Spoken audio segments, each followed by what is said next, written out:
so this is the light bar. It's an aux beam.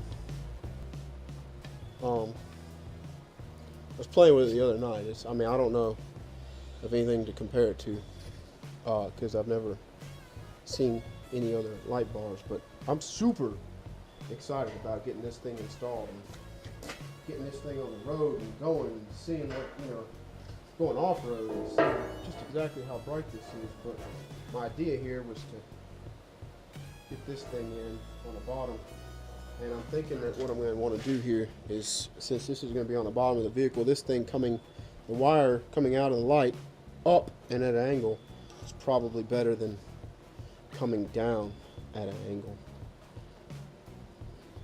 just because you want as much away from the ground as possible to keep it from snagging and stuff. Plus, I think welding this thing in like that, well, I think laying this thing in and welding the brackets to get this thing like this is going to be pretty ideal.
Alright guys, so I went and fitted up. You saw, I think you did, I might have lost the video on that. I really don't remember. I know I tried to videotape it, I might have lost the footage on it though. But you can see right there, I had cut that piece out, and I followed the same kind of routine for cutting out the floodlight that's going to go there and the fog light that's going to go there. But I went on ahead and fitted up on the truck. It does fit up a little bit tighter right there when I actually go and level it out and put it up tight against the truck, because there's adjustability in that. But for right now, just to make it really quick, I just threw it up on the truck, and that's what it looks like. Now, I did weld in. I don't remember if the coverage if I filmed it, but I put the 2-inch receiver in there, and also some D-ring shackle mounts on the corners. But that's what it looks like. I thought about putting another bar to go right in there, but just because it wasn't really in the design process from the very beginning. It just does not, it just won't, it won't look good. And I'll show you why here. The reason why is because you can see the angle here, and you can see this bar here. They're not on the same angle, which is fine, but when there's that much space between them, it kind of just flows with the design, not a big deal. But when you want to put the bar to kind of cover between the headlight and the parking light, you can't follow this contour, and you can't follow the angle of the bumper. And the reason for not being able to follow this one is because it actually goes over the headlamp assembly and kind of tucks up against the fender here. So it would have to actually extend out and go in, and it just did not really match up very well with the look of what I was going for here. It would be at a different angle, and that's at a different angle, that's at a different angle. It just does not look good. If I'd included that in the beginning of the design process, I could have worked around that, but I actually kind of like the way that it looks right now. I was going to put the expanded metal grate in there, but I like the way it looks. I wouldn't really change anything about it right now. Yeah, so I don't know. That's just that's what I've come up with, and that's what it looks like on the vehicle. And I tried to bring y'all along as best as possible through all of the workmanship and the design process on this, but I did lose footage, and I'm actually filming this on my phone right now. I might have damaged, I still haven't looked to see, but I might have damaged the lens to a point to where I know it's damaged, but it might be to a point where it just isn't even worth watching on the GoPro. It does stick out a little bit, but when you look at it, you know, from along the side, it really doesn't stick out any more than, too much more than the vehicle itself does from the rear. And the whole point of it sticking out more in the front, I don't know if I covered this or not, but is if it was to, a couple different reasons. For one is if it does hit a deer, you know, the way that that's angled, it's going to help push it off to the side and away from the vehicle. Yes, it could still hit here and fold up against there, but it's just kind of a design that I was trying on this.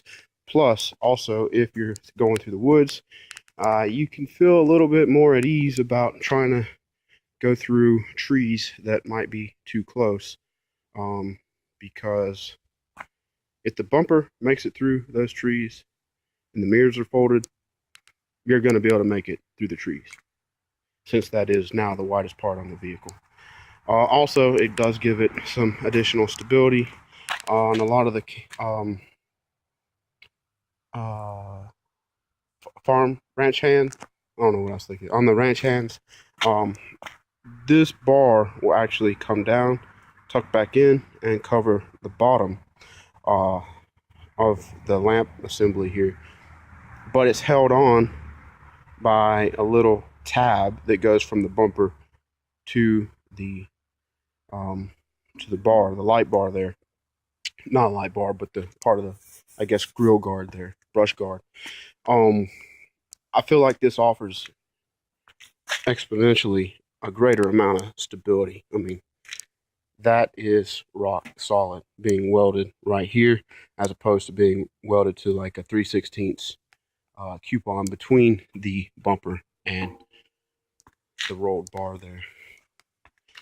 But anyway, that's an update on that. I'm going to continue to film as much as possible, but we're pretty much about got this wrapped up. I've done a lot of cleanup.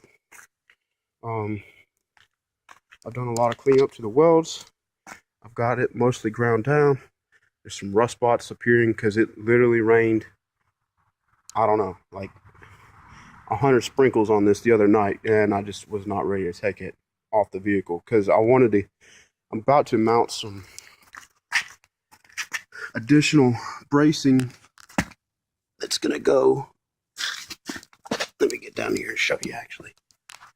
Those are original excuse me, those right there are some original factory mounts for the bumper, and I'm going to weld it up into like a bracket that goes from the bumper here over to those original factory mounts, and that's going to provide a lot of stability to the bumper to keep it from pushing in that way.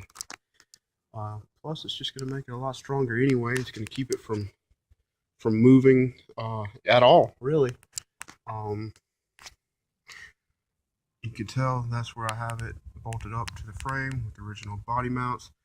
Not body mounts, with the original bolts. Also, if I was going to do it again, depending on what type of a bumper I was building, I would use square tubing from the frame and build an actual frame of the bumper here up to the face of the bumper and everything. All I got left to grind is this area right in here. You can see a lot of the how it's kind of peppered with weld. I'll get that ground smooth. I'll come in here and get that weldment right there ground smooth.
Alright, so at this time I've went on ahead and welded my mounts in place, finished up welding those grates. And this one's done completely. Fog light's just sitting there. It's gonna, of course, go over in there. That's welded up. Everything's welded completely up. And really, there's not much welding left on this bumper.